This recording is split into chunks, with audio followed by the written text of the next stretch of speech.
कार्तिक पूर्णिमा व्रत कथा, स्नान और दान का महात्म्य। कार्तिक मास का अपना एक अद्भुत और पवित्र महत्व है। पूरे वर्ष में जितने भी मास आते हैं उनमें कार्तिक को धर्म, दान और तप का श्रेष्ठ महीना कहा गया है। इस मास की पूर्णिमा को त्रिपुरारी पूर्णिमा या देव दीपावली भी कहा जाता है। इस दिन गंगा, यमुना जैसे पवित्र नदियों में स्नान, दीपदान और दान का जो फल मिलता है वह सहस्त्रों यज्ञों के समान होता है।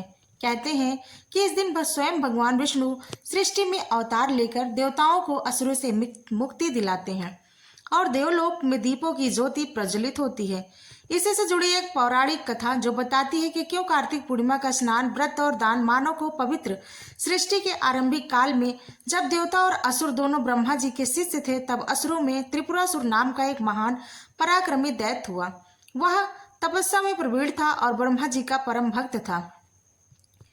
एक दिन उसने कठोर तप किया। हजारों वर्षों तक केवल वायु पर निर्भर रहकर जब उसका शरीर केवल हड्डियों का ढांचा रह गया, तब ब्रह्मा जी उसके सामने प्रकट हुए। त्रिपुरासुर, वर मांगो। ब्रह्मा जी बोले। दैत्य ने कहा, हे प्रभु, मुझे ऐसा वर दीजिए कि मैं 3 नगरों का अधिपति बनूं।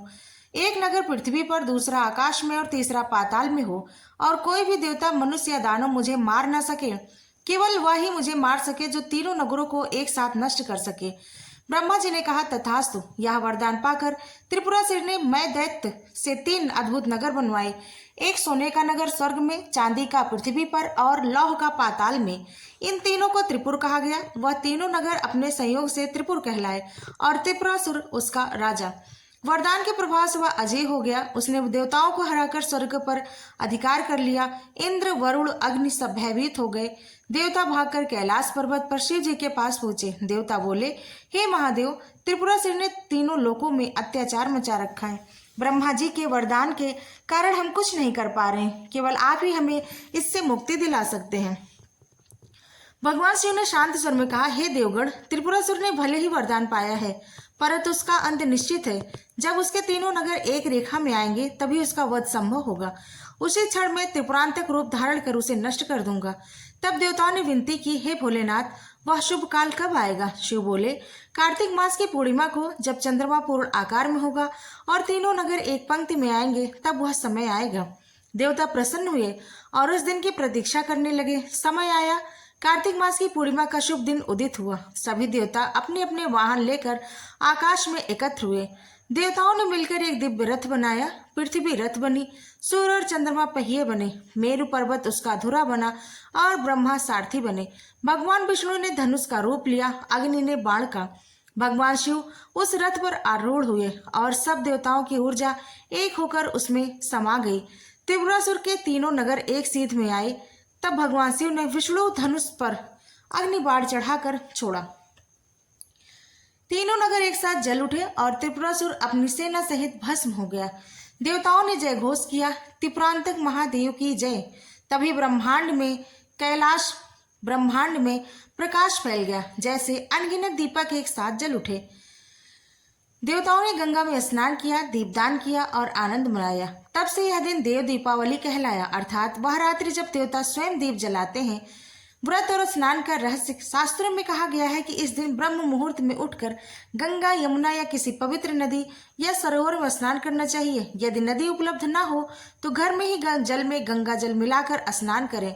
स्नान करते समय यह मंत्र बोलें, गंगे च यमुने चय गोदावरी सरस्वती नर्मदे सिंधु कावेरी जलस्मिन् निधि कुरु।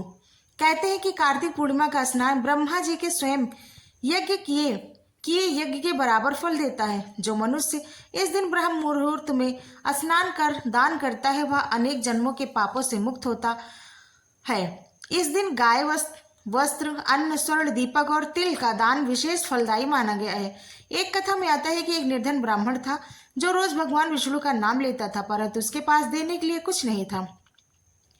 कार्तिक पूर्णिमा के दिन उसने केवल एक दीपक मिट्टी का जलाया और भगवान से कहा, हे प्रभु, मेरे पास देने के कुछ नहीं है, बस यह दीपक है, इसे स्वीकार करो। विष्णु भगवान प्रसन्न होकर उसे स्वर्गलोक में स्थान दिया। इससे स्पष्ट है कि श्रद्धा से किया गया छोटा सा दान भी अनंत फल देता है। एक मानो की कथा, भक्त सुधाकर की परीक्षा। काशी नगरी में सुधाकर नाम का एक ब्राह्मण रहता था।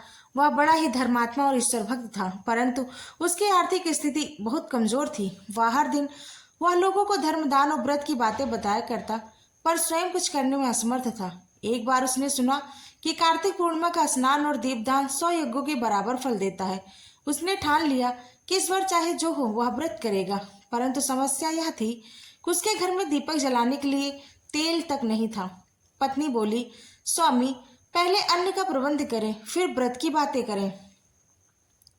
सुधाकर ने कहा, देवी, भूखे रहकर भी व्रत किया जा सकता है, पर इस पवित्र दिन का त्याग नहीं। रात्रि में वह गंगा किनारे पहुंचा। उसने देखा धनी लोग सैकड़ों दीप जलाए हुए थे, ब्राह्मणों को दान दे रहे थे। सुधाकर के पास बस एक दीपक था, वह भी तेल रहित। उसने आंसू भरे नेत्रों से कहा, हे गंगे माँ, हे नारायण, मेरी श्रद्धा स्वीकार करें। और उसने दीपक को गंगा जल में तैरा कर प्रज्वलित किया। आश्चर्य, वह दीपक बिना तेल के ही जल उठा और पूरी रात जलता रहा। भोर में जब लोगों ने देखा तो वह दीप सबसे उज्जवल दिख रहा था। स्वयं भगवान विष्णु वहां प्रकट हुए और बोले, हे सुधाकर, तुम्हारी भक्ति सच्ची है। इस दीपदान से तुम्हारे 7 जन्मों के पाप मिट गए, तुम्हें स्वर्गलोक की प्राप्ति होगी।